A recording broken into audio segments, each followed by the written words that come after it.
Hello everyone, मैं हूं CA कविता और आज हम नई सीरीज स्टार्ट करने वाले हैं जीएसटीआर 9 की। जी हां, कंप्लीट प्रैक्टिकल कोर्स में आप लोगों के लिए लेकर के आई हूं जीएसटीआर 9 का विदाउट एनी चार्जेस। ये जो कंप्लीट कोर्स है इसमें हम बेसिक से लेके एडवांस तक हर एक चीज़ को स्टेप बाय स्टेप समझेंगे। यानी कि अगर आपको जीएसटीआर 9 के बारे में कुछ भी नहीं पता तो ये कोर्स आप लोगों के लिए बहुत इंपॉर्टेंट होने वाला है। स्टेप बाय स्टेप हर एक टेबल को हम अपनी इस सीरीज के अंदर डिस्कस करने वाले हैं। तो गाइस बने रहिएगा मेरे साथ। आज हम स्टार्ट करने वाले हैं टेबल नंबर 4 से। सबसे पहले हम इसमें देखेंगे टेबल 4A। टेबल 4 के पार्ट ए में आपके पास क्या आता है? Supplies made to unregistered persons, यानी B2C की जितनी भी सप्लाईज होंगी, अनरजिस्टर्ड पर्सन को जितनी भी सप्लाई की गई होगी वो आपके पास आपको कहाँ शो करनी है? टेबल 4 पार्ट ए में। क्लियर? अब टेबल 4A की अगर मैं बात करूं तो इसमें अनरजिस्टर्ड पर्सन को आपने जितनी भी सप्लाई शो की है उसके अंदर आपको जो डेबिट क्रेडिट नोट्स है उसका नेट लेकर के चलना है। मेरी बात समझ में आई? यानी ये जो सप्लाई शो होगी that will B net of credit notes और डेबिट नोट्स। जितने भी डेबिट क्रेडिट नोट B2C से रिलेटेड है उसकी एडजस्टमेंट आप डायरेक्टली 4A के अंदर कर देंगे, उसकी अलग से आपको कोई भी एडजस्टमेंट शो नहीं करनी है। क्लियर? नाउ एक चीज तो हमारे पास ये क्लियर हो गई। दूसरी बात, अगर आप अनरजिस्टर्ड पर्सन को सप्लाई कर रहे हो और वो सप्लाई आपने की ई कॉमर्स ऑपरेटर से, ठीक है, आपने B2C को सप्लाई की। मेरी बात ध्यान से समझिएगा, आपने सप्लाई की किसको? B2C अनरजिस्टर्ड पर्सन को। अभी जो अनरजिस्टर्ड पर्सन को सप्लाई की आपने दो तरीके से सप्लाई की। एक तो आपने अपनी खुद से सप्लाई कर दी, सप्लाई बाय योर ऑन, और एक आपने ईसीओ। कौन से ECO? Which are liable to collect TCS under section 52, जैसे कि अमेजोन, ठीक है, अमेजोन, फ्लिपकार्ट। अगर ऐसे किसी भी ईसीओ से आप सप्लाई करते हैं और इन ईसीओ के थ्रू आपने जो भी सप्लाई की है अनरजिस्टर्ड पर्सन को, वो सप्लाई भी यहीं पे 4A टेबल के अंदर आपकी ऐड होगी। मेरी बात समझ में आ गई? तो टेबल 4A में आपके पास क्या क्या आ जाएगा? टेबल 4A में एक तो जितनी भी आपने B2C को सप्लाई की, चाहे वो आपने खुद से सप्लाई की, चाहे वो आपने किसी भी 52 के अंदर जो टीसीएस कलेक्टेड के लिए आपके पास ईसीओ रजिस्टर है यानी अमेजोन, फ्लिपकार्ट, उनके थ्रू सप्लाई की, वो सारी इसमें आएंगी। प्लस में जितनी भी B2C के डेबिट नोट या फिर क्रेडिट नोट की एडजस्टमेंट है वो आपको यहीं कर देनी है। नोट की एडजस्टमेंट जो है वो यहीं पे होगी। क्लियर? ये ऑटोमेटिकली पॉपुलेट होगी होने के बाद इवन। तीसरी बात, इसमें और क्या क्या आएंगे? टेबल नंबर 5, टेबल नंबर 7 और table number 9 and table number 10 of GSTR 1।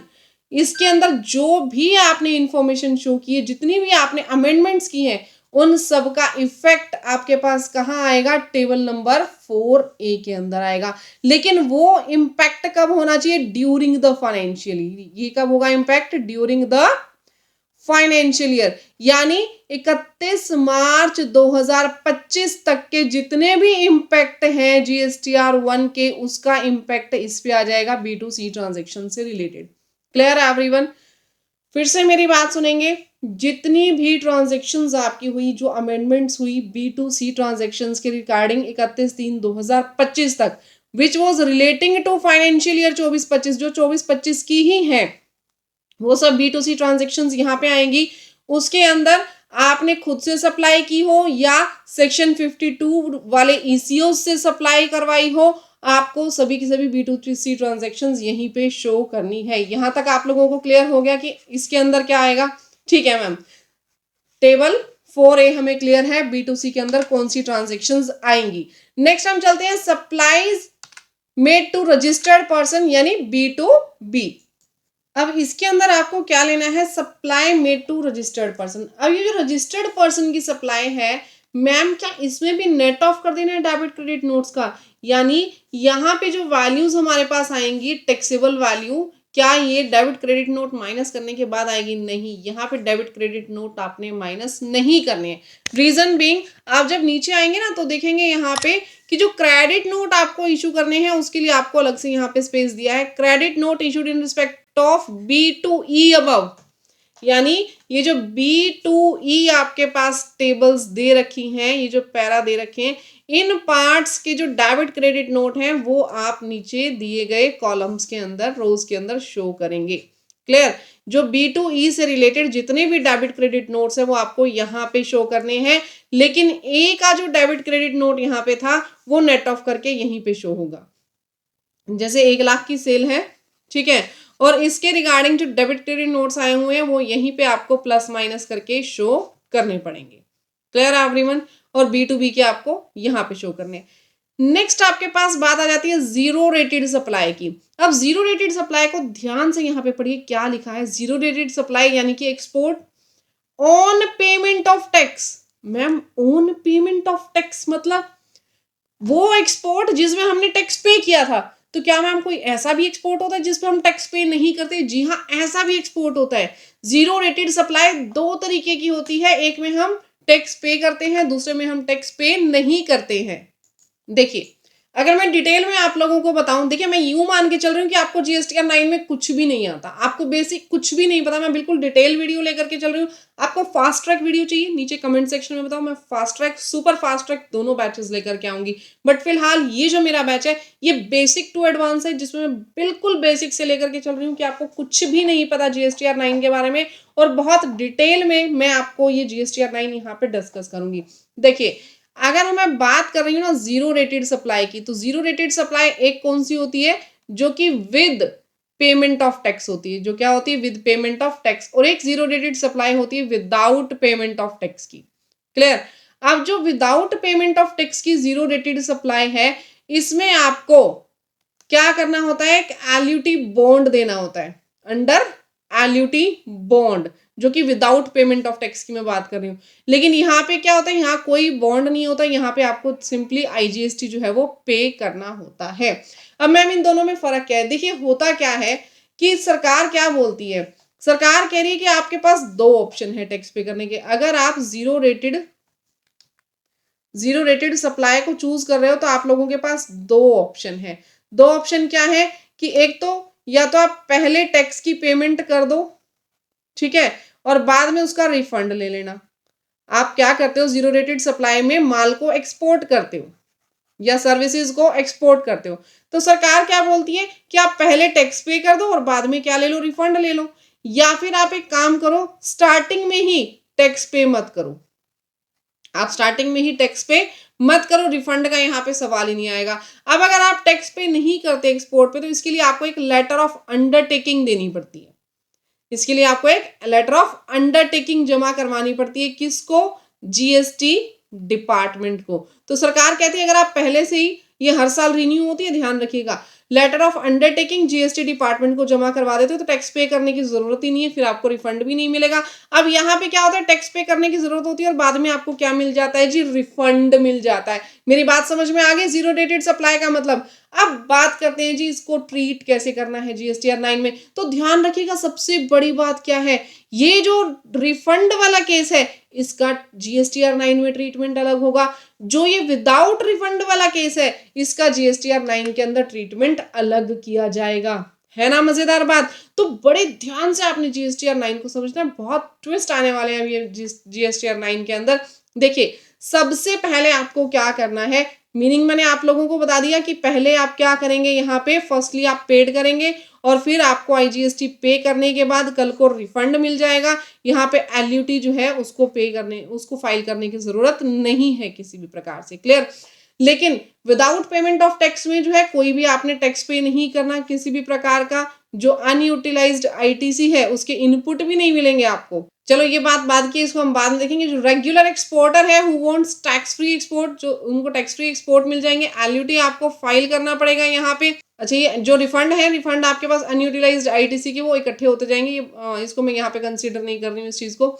Now अब मैं ट्रीटमेंट की बात करूं, अगर हमें यहाँ पे टेबल 4C की अगर मैं बात करूं तो टेबल 4C में हमें कौन सी जीरो रेटेड सप्लाई शो करनी है जहां पे टैक्स की पेमेंट हो रही है, यानी ये वाले जो सप्लाईज हैं जहां पे हमने ऑलरेडी टैक्स की पेमेंट की थी वो हमें कहाँ शो करने हैं, टेबल नंबर 4C के अंदर। क्लियर।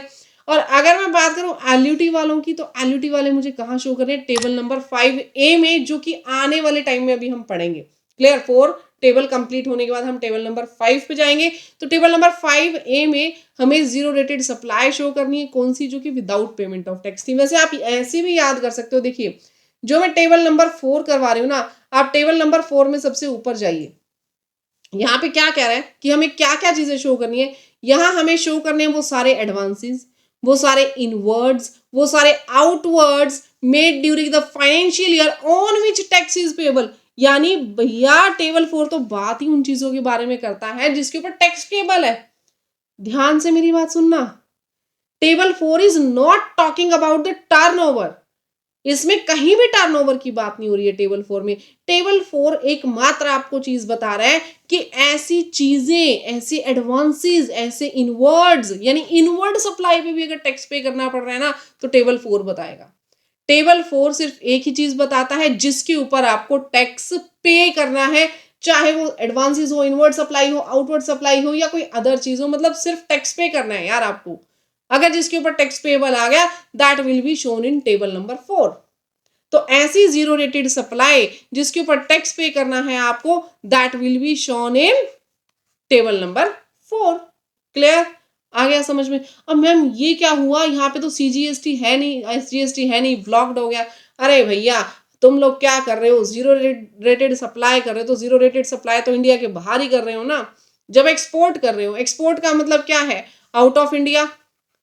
ठीक है, एक्सपोर्ट कहाँ होगी, आउट ऑफ इंडिया में एक्सपोर्ट होगी। तो आउट ऑफ इंडिया में ही जब एक्सपोर्ट होनी है तो वहां पे आईजीएसटी लगेगा, सीजीएसटी नहीं लगना, एसजीएसटी नहीं लगना, इसलिए इसको सदा ब्लॉक कर दिया इन्होंने। क्लियर।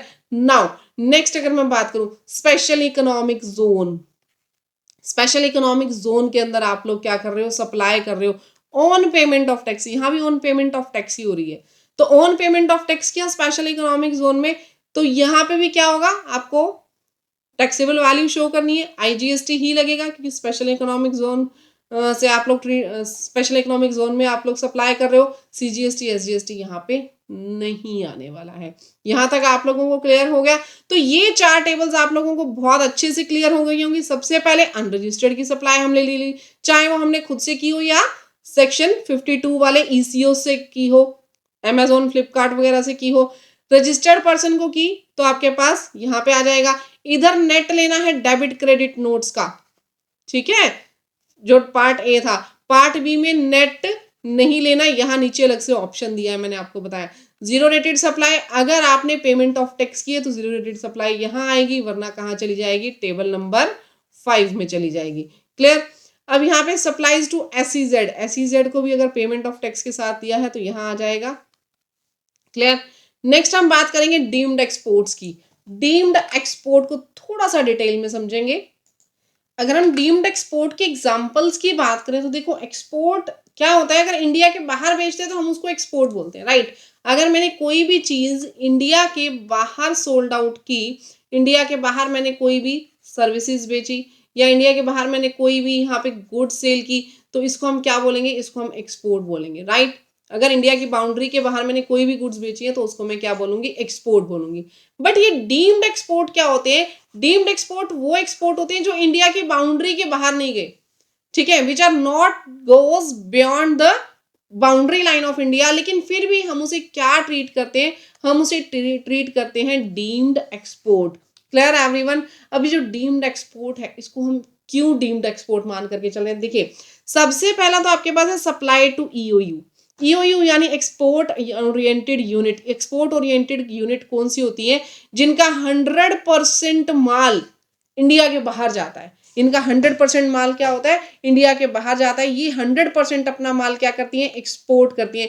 तो अगर आपने अपना रॉ मटेरियल ऐसी किसी यूनिट को बेचा जो अपना 100% माल इंडिया के बाहर बेच रही है, आप ऐसी यूनिट को कोई भी अपना रॉ मटेरियल, कैपिटल गुड्स कुछ भी सप्लाई करते हो जो कि एक्सपोर्ट ओरिएंटेड यूनिट है, आपकी गुड्स को क्या माना जाएगा, डीम्ड एक्सपोर्ट माना जाएगा। देखो बहुत ज्यादा डिटेल में मैं आप डीम्ड एक्सपोर्ट नहीं बता सकती, लेकिन फिर भी मैं कोशिश कर रही हूँ हर एक पॉइंट को इलैबोरेट करने की।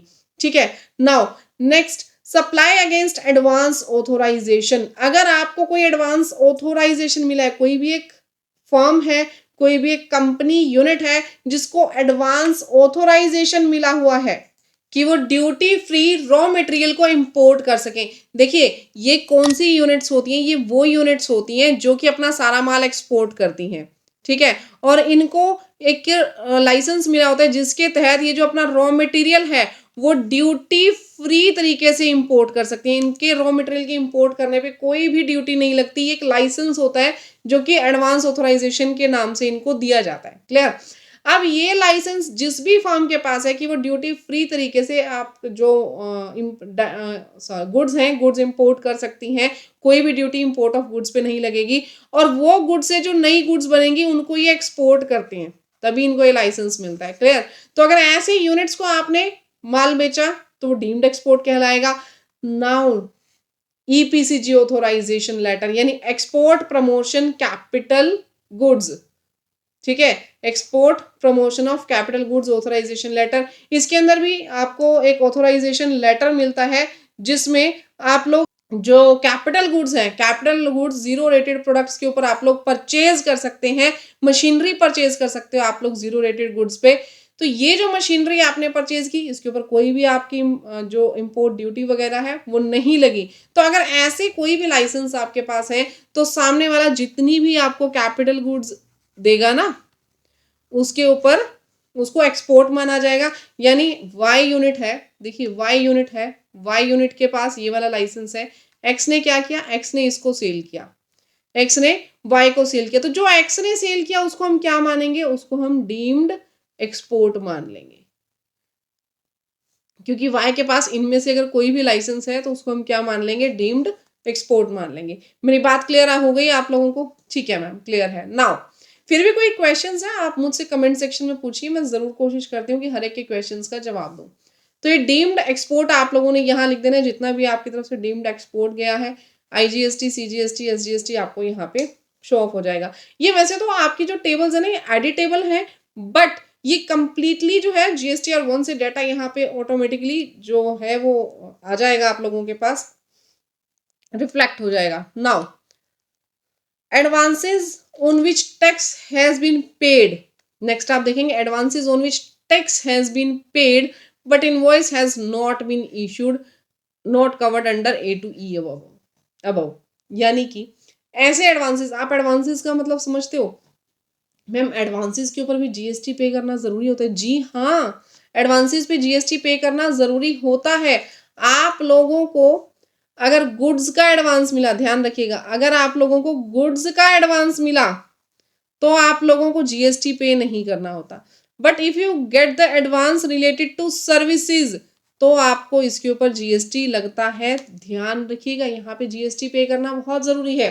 तो आपने अगर यहाँ पे सर्विसेज के केस में कोई भी एडवांस के ऊपर GST दिया है, जितना GST 31 मार्च 2025 तक सेट ऑफ हो गया, ठीक है, लेकिन अगर आपने 31 मार्च 2025 तक उसका बिल इशू नहीं किया, उसका इनवॉइस आपने रेज नहीं किया है, तो वो अभी भी क्या रहेगा, आपकी बुक्स ऑफ अकाउंट्स की क्लोजिंग में वो क्या दिखेगा, वो आपका एडवांस दिखेगा। ठीक है, कि आपने एडवांस पे किया हुआ है, सामने वाले पर आपने सामने वाले पर्सन से एडवांस लिया हुआ है, that will be shown as your liability. Clear everyone? अब देखिए, जिन जिन एडवांसेस के ऊपर टैक्स पे हो गया होगा, जिन जिन एडवांसेस का बिल बन गया, अब एडवांस आपने कर दिया, एडवांस का बिल भी तो बनेगा ना, जिस जिस एडवांस का बिल इशू हो गया, बिल बन गया, वो आपके पास कहाँ आ जाएंगे, या तो B2C में, अगर B2C सप्लाई से रिलेटेड एडवांस था, B2B में, या जीरो रेटेड में, मतलब इनमें से कहीं ना कहीं वो आ जाएगी A से लेकर के E में। क्लियर? तो अगर उसका इनवॉइस रेज हो चुका है तो वो यहाँ पे आ जाएगा, अगर नहीं हुआ, अगर उसका इनवॉइस रेज नहीं हुआ तो वो कवर भी नहीं होंगी A to E में। तो A to E में अगर वो कवर नहीं होती है तो आपने उसको यहाँ पे शो करना है, क्योंकि उसके ऊपर आपको टैक्स पे करना पड़ेगा। नाउ मैंने आपको पहले ही बताया था, टेबल नंबर 4 किसके बारे में बात करी, उन चीजों के बारे में जहां पे आपको टैक्स पे करना है। क्लियर? अब आगे देखो, आगे ना इनवर्ड सप्लाई की बात हो रही है। मैम इनवर्ड सप्लाई की बात क्यों कर रहे हो, हमें तो आउटवर्ड देखना है। फिर से कंफ्यूज मत होना, आउटवर्ड सप्लाई का मतलब ही नहीं है। 4A टेबल में हम क्या बात कर रहे हैं कि हमें टैक्स कहाँ कहाँ पे करना है, हमें टैक्स कहाँ कहाँ पे करना है, चाहे वो इनवर्ड सप्लाई हो, चाहे वो आउटवर्ड सप्लाई हो, चाहे वो एडवांसेस हो, डजेंट मैटर। ध्यान रखते जाओ। बार बार मैं एक चीज को इसलिए रिपीट कर रही हूँ, आपके दिमाग में बैठ जाएगी, आप लोगों को रट्टा मारने की जरूरत नहीं पड़ेगी। मैं इस वीडियोस के एंड तक, अपने पूरी सीरीज के एंड तक आपको एक एक चीज यूं रटवा दूंगी, आपको हर एक चीज स्टेप बाय स्टेप लर्न होती जाएगी। हम पिछले कंसेप्ट को रिवाइज करते चले जाते हैं ताकि आप लोगों को वो कंसेप्ट भूले ना। क्लियर? तो 4 टेबल किसके बारे में बात करता है? Inward supply, outward supply, plus में एडवांसेस जिसके ऊपर आपको क्या पे करना है जी, टैक्स पे करना है। अब आ गए हम अपनी इनवर्ड सप्लाई पे। गाइस देखो, बहुत डेप्थ के अंदर मैं लेक्चर्स लेकर के चल रही हूँ आप लोगों के लिए। इवन आपको मैं गारंटी देती हूँ, पेड लेक्चर्स भी आप किसी के लेके देख लेना, इतनी डेप्थ में आपको कोई नहीं पढ़ाएगा।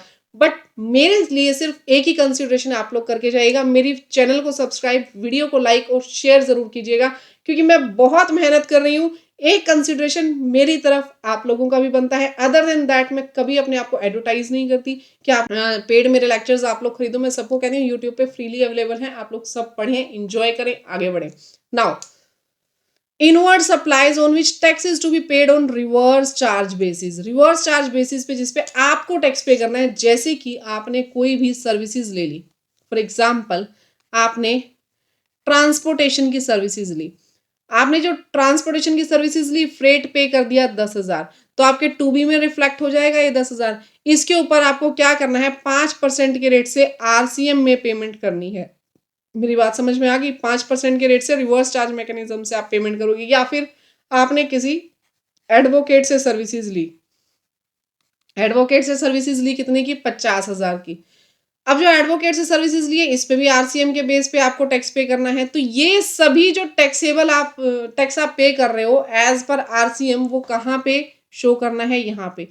मैम ये तो इनवर्ड सप्लाईज थे। हाँ कोई बात नहीं, इनवर्ड सप्लाईज हैं तो क्या हो गया, आउटवर्ड सप्लाई की कैलकुलेशन ऑटोमेटिकली आगे आ जाएगी। फिलहाल के लिए आप इसमें क्या लिखेंगे, जो भी आपको इसके ऊपर टैक्स पे करना है वो आप यहाँ शो कर देंगे। जितनी भी इनवर्ड सप्लाईज हैं यहाँ पे आपकी ऑटोमेटिकली, वैसे ये 2B से यहाँ रिफ्लेक्ट हो जाएगा आपके पास, जो भी आपने पे किया होगा ना वहां पे, वो आपके पास यहाँ आ जाएगा। क्लियर?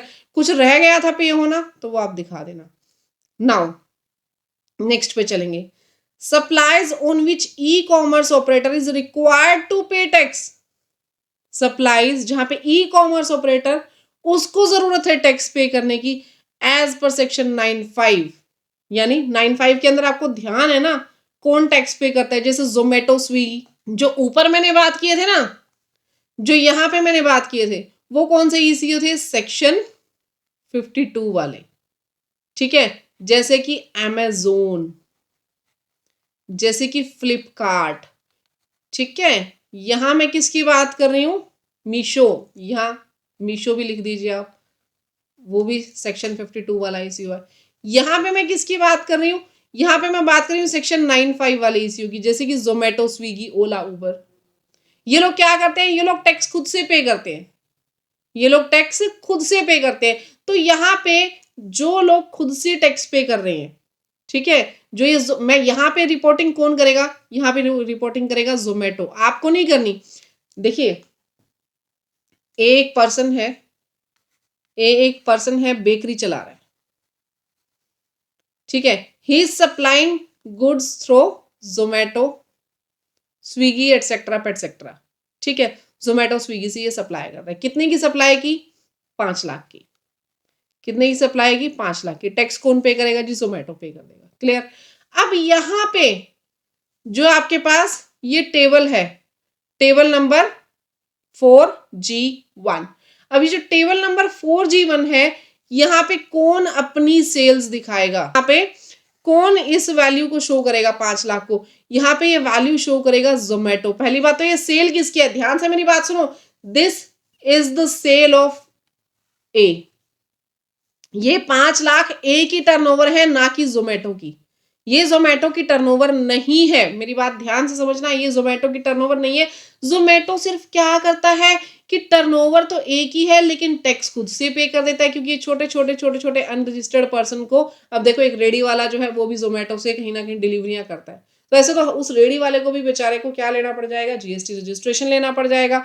तो यहाँ पे क्या फैसिलिटी दे रखी है, जो ये सेक्शन 9(5) वाला ईसीओ है, जीएसटी डिपार्टमेंट क्या कहता है, आप इन सब से जो है वो प्रोडक्ट्स लो, आगे डिलीवर करो, we don't have any issue, लेकिन जितनी आप ये डिलीवरियां कर रहे हो इसका टैक्स आप खुद से हमें पे कर देना।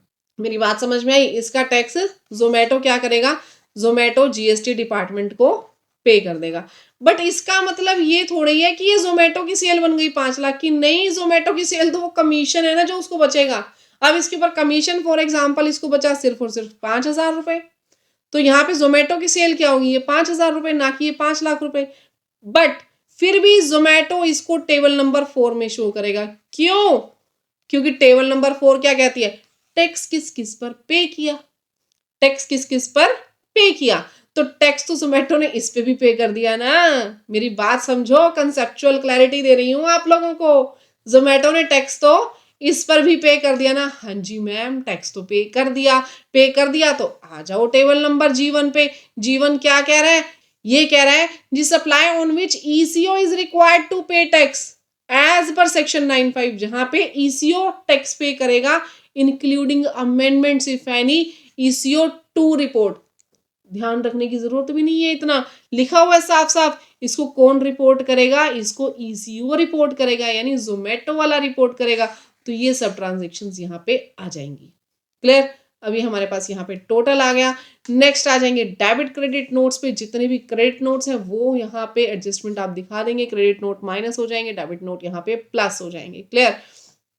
इसके बाद कोई भी अगर अमेंडमेंट हुई है, किसी भी तरीके की अमेंडमेंट होगी, ठीक है, अगर उससे आपकी जो टैक्स बढ़ा है तो यहाँ पे प्लस हो जाएगा, माइनस हुआ है, टैक्स रिड्यूस हुआ है, सप्लाई रिड्यूस हुई है, ऑब्वियसली सप्लाई रिड्यूस होगी तो टैक्स भी आपका रिड्यूस ही होगा, वो यहाँ पे आपको शो कर देना है।